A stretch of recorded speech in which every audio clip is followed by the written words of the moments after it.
Kusema mwenyekiti wangu alishinda kujitambulisha. Tuna mwenyekiti wa kijiji cha Mwembe Simba hapa anayezungumza ni Saleh Abdalla Mwaipaya almaarufu Mwaipaya Ujini, katibu wa masuala ya ulinzi na usalama wa kijiwe cha Mwembe Simba.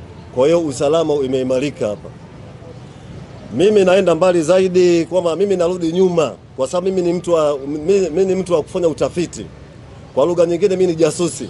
Huwa naangalia kuna vitu sana ambavyo vinatia kasoro na vileta katika media ili mradi watu wavipokee, waifanyie kazi ili mradi tunusuru ligi yetu. Tusipozungumza sisi mashabiki wa klabu ya Simba, tusipozungumza watu wa Simba, tusipozungumza sisi wenye mpira wetu wa Simba, sababu wenye mpira katika nchi ya Tanzania ni watu wa Simba ambao ndio tuna umiliki halali wa mpira Tanzania. Tusipozungumza sisi hapa, hii ligi inaenda shimoni. Hii ligi inasababisha ajira za watu zitakufa.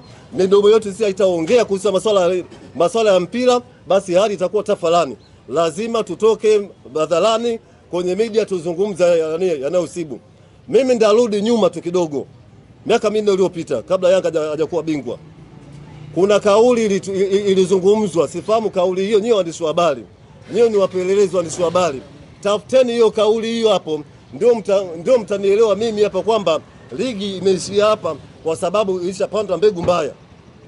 Kauli ilikuja, simfahamu kiongozi gani alizungumza, sifahamu, lakini nyinyi mtatashare na nyinyi pale kwamba Yanga na TFF wana ugomvi. Hiyo kauli ilianza kusikika, haja kusikika. Waandishi wa habari na nyinyi mlipeleka mic mpaka kwa Karia. Kauli ilizungumzwa, Yanga na TFF wana ugomvi. Wakae Yanga, BMT na TFF wajifungie chumbani wazungumze tofauti za Yanga. Wakati sisi nje tunaoangalia mpira Tanzania hakuna ugomvi.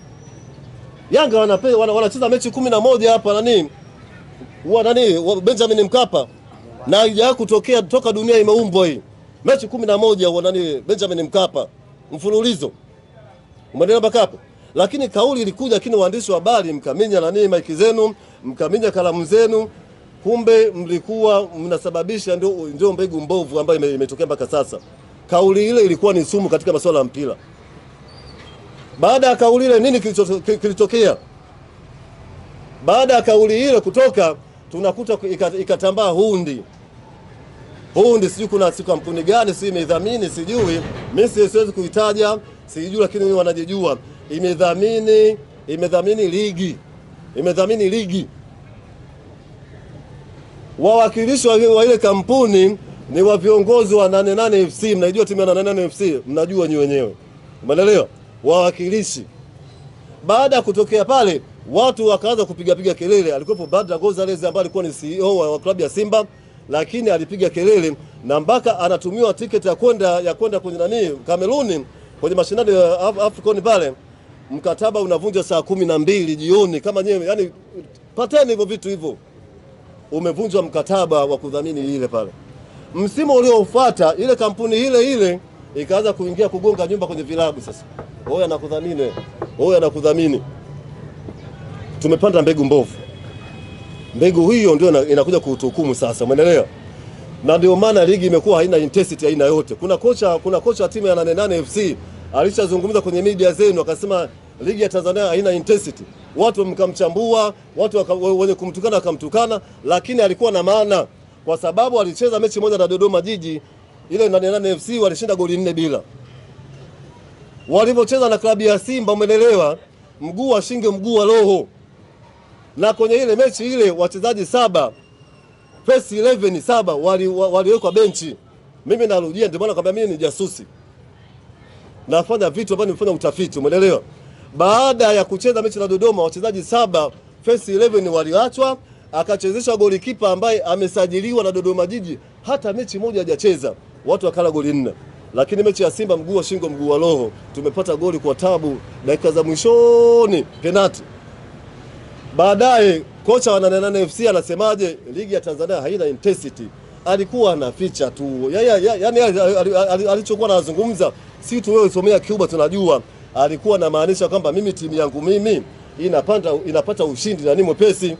Timu yangu mimi tunacheza nje ya uwanja. Timu yangu mimi wao jamaa natuachia, umeelewa?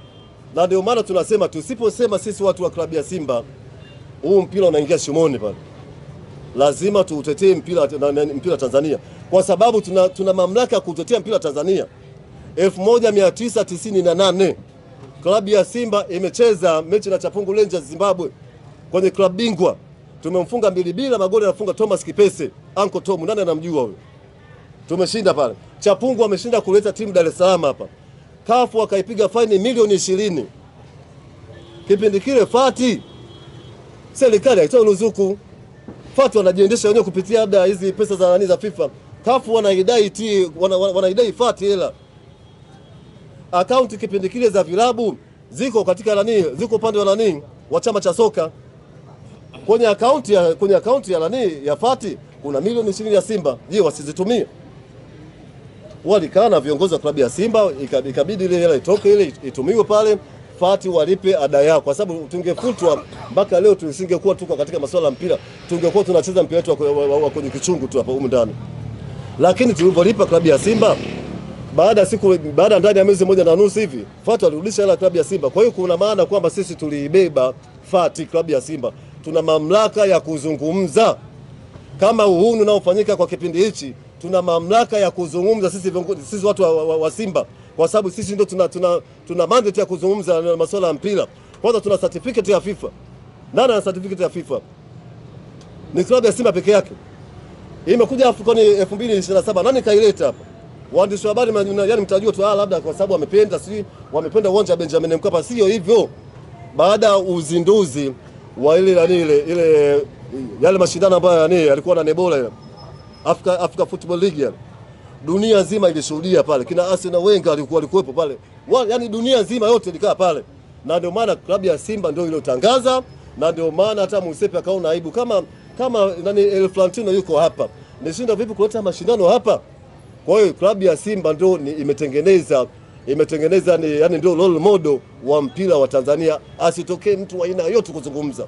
Aje na data hapa. Hiyo 98 Yanga kwa mara ya kwanza anaingia kwenye makundi ya klabu bingwa. Na ndio tunaita 88. Toka tumpata uhuru haja kupata point 9. Anacheza nani? Kama Fati wangekuwa wameondolewa na kwenye mashindano, yani kwenye chama cha soka kingekuwa kimeondolewa na kafu, Yanga asingeshiriki. Wakashiriki na vile vile, kwa sababu ndio maana kwamba hata kwenye mafanikio haya nyuma mwiko hawa klabu ya Simba ndio yani ndio imewabeba sana nyuma mwiko, kwa sababu tuliwapa mpaka wachezaji kina Alphonse Modesti, Shaban Ramadhani na Monja Rizeki. Na hawa kaandika historia, kwa sababu kafu kipindi kile walikuwa wanatoa goli moja shilingi milioni 1. Waandishi wa habari hamjui vitu kama hivyo. Mnapelekea watu hawafahamu hata mpira Tanzania. Kafu walikuwa wanatoa milioni 1 kila goli. Hao ndugu zetu walipiga goli 23. Kafu akafutilia mbali ile zawadi, mpaka leo haipo. Kuna zawadi ya Kafu anatoa zawadi ya magoli. Hawa walipiga goli 23 hao. Kwa hiyo tunapozungumza hivyo, narejea kwenye kauli alizungumza Wallace Karia kusema kwamba yoyote atakayeharibu dabi ya Kariakoo sio kwamba tutamfungia, isipokuwa tutamtia jela. Nimefanya ziara, nimeenda Ukonga, gereza la Ukonga, na Solomon Chusi sijamuona. Nimekwenda Keko, gereza la Keko, na Solomon Chusi sijamuona. Nimekwenda Segelea, na Solomon Chusi sijamuona. Yuko wapi? Wallace Karia yuko wapi? na Solomon Chusi, simamia kauli yako, kwa sababu huu mpira unakwenda shimoni. Na vile vile tunaomba, si mashabiki wa mpira, tunaomba utupe ufafanuzi kile kikao mlichokaa kile kati ya BMT na Yanga na WTFF kilijadili nini jambo hilo, au ndio madudu tunayoona safari hapa? Mechi ya Singida wachezaji wanafungiwa, ikija mechi ya Simba wanafunguliwa. Mechi ya JKT yani mchezaji anakaa tu pale, yani anamwacha depo yule anakwenda mkabi pale. Mechi ya Simba mguu wa shingo mguu wa roho. Mechi ya Dodoma mtu analala kabisa. Umeelewa? Mechi ya Singida ametacha Mnata, anacheka, anafunga goli la 3, anacheka. Jamaa wako vizuri. Mechi ya Simba na Singida, ametacha Mnata alikuwa anatoka golini, anataka kwenda kupiga mpaka kwenye benchi la waamuzi wa akiba. Tunataka mpira utengenezwe, timu ipate ushindi wa halali. Hatutaki upangaji wa matokeo. Na ndio maana mimi naenda mbali zaidi kusema kwamba vipi TAKUKURU wanasubiri nini kuingia katika ligi yetu? Mbona Italy aliweza? Kama tunataka tufanye ligi yetu hiyo bora, tuige mfano wa Italy. Italy kina Gattuso wametoka kwenye nondo wale. Kina Paolo Maldini wametoka kwenye nondo wale.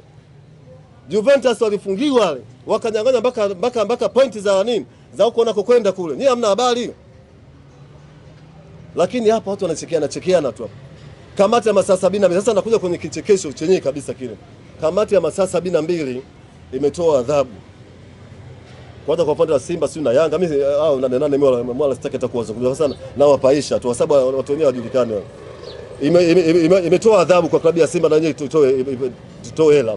Wamemfungia Suleiman Mwalimu kwa mechi 3. Ukienda ukikaa ukitafakari unaona kwamba hata kwenye adhabu ya Suleiman Mwalimu kama kuna kasoro ipo. Moja ya kasoro mnasema nyinyi kwamba mtu kakimpiga mtu kiwiko mtu nani mchezaji mwenzenu mechi 5.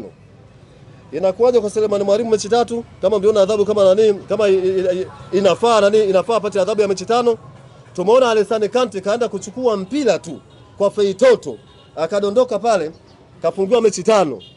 Tumemwona Jonathan Sowa kafungiwa mechi 5. Iweje kwa Suleiman Mwalimu mechi 3? Itakuwa ina make sense hapo. Umeelewa kwamba kwa nini hawa bodi ya ligi hivi wana uweledi wa kuangalia sheria za mpira au wanakutana tu mtoto wa shangazi, mtoto wa mjomba, bana njoo kuna kikao, kuna posho, tuje kutoa adhabu. Unaenda kumfungia nani Musia? Abdi Banda amechelewesha muda dakika 1.5 nilivyohesabu mimi hapa. Kwa sababu napenda kuwa kusema haki. Unamwacha Didier Diala akapoteza dakika 13.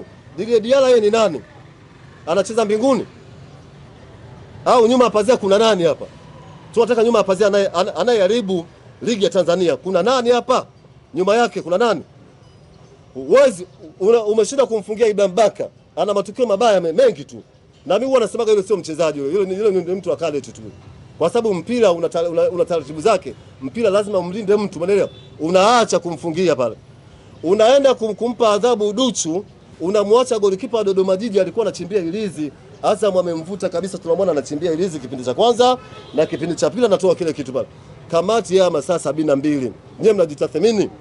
Ndio maana napenda kuomba kama hata TAKUKURU wajaribu kuwa wanaangalia hata viongozi wa kamati ya masaa 72. Kuna tatizo pale. Na TAKUKURU msisubiri mpaka watu wafe. Mbona tayari ipo tu? Kamati ya masaa 72 wamesema goli la Suleiman Mwalimu halali. Si unakamata si unamdaka nani? Mpanga yule. Daka mpanga tia ndani kule. Ataeleza kapata bei gani? Mnakaa mpaka sisi na Mwaipao jitu tutoke tuzungumze. Hii haikubaliki. Na ndio maana tunataka hiyo fair play katika ligi ya safari hapa. Iwe fair play. Hatuhitaji timu kubebwa. Jambo la ajabu limekuja jingine. Simba wamepangiwa mechi 6 mfululizo za ugenini toka dunia imeumbwa. Mimi toka napata akili na shuhudia ligi za mataifa mbalimbali kutoka Ulaya, kutoka wapi. Sijaona kitendo kama hicho hapa. Nimekuja kukuta katika nchi ya Tanzania. Yaani ambao tayari Azam wanaionyesha ligi inaonekana nje, itakuwa vituko. Hawezi mdhamini wa aina yote kwa mambo kama haya. Mdhamini wa aina yote hawezi kuja kuwekeza katika ligi ya Tanzania kwa madudu kama haya. Na la mwisho kabisa, nawaambia viongozi wa klabu ya Simba. Narudia tena, nawaambia viongozi wa klabu ya Simba wasilipe hata senti 5 katika hizi faini zinazopigwa hapa. Ile hela ile ipelekwe kwa watoto mayatima, ile hela ile ipelekwe kwa shule ambazo zinahitaji uwezo. Tunataka kumuona Simba wasilipe ile hela, alafu tuangalie bodi ya ligi watachukua hatua gani. Tunataka kumuona kiongozi wa aina yote anataka kushusha daraja Simba, tumuone kama hajama nchi hapa. Tunataka kumuona Simba wasilipe hizo hela, alafu watuzuie tusicheze katika ligi yao. Waishushe daraja klabu ya Simba kama watu hajama katika nchi hapa. Tunataka tuione hapa. Viongozi wa klabu ya Simba hata senti 5 msilipe. Hiyo ndio mambo yangu mimi ambayo nimezungumza Mwaipao kwenye maswali tutauzima baadaye.